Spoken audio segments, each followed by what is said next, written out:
The whole thing happened in a matter of seconds, but it happened. I wish it hadn't. I wish I could go back and be a patient and a gentle husband. I wish I would have responded with humility and self-control, but I didn't. And I don't know what caused the mirror to come off the door one night and crash into pieces. I suppose you could just make the argument that the adhesive that was holding the mirror to the door wasn't strong enough. That's a possibility.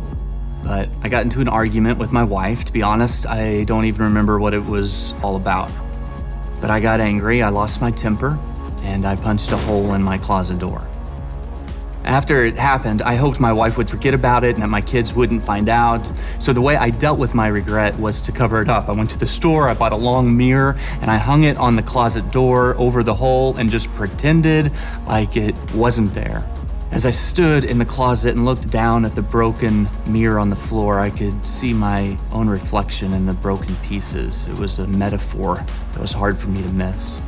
The crash woke up my wife. She came into the closet and she found me on my knees picking up the glass, and I'm not much of a crier, but I was crying. And she knew it wasn't because I was especially attached to that mirror, and I'm not sure that I had ever really told her I was sorry, but I was ready to repent.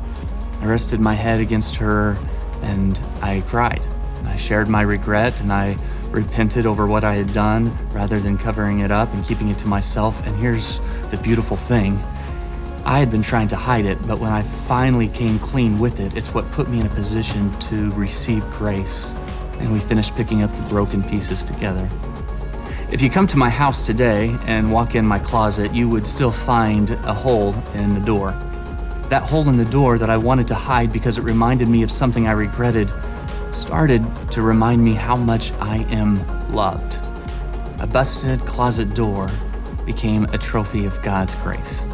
The greatness of God's grace means that I don't have to keep trying to convince myself I'm not that bad. Because the truth is, we are worse than we ever want to admit.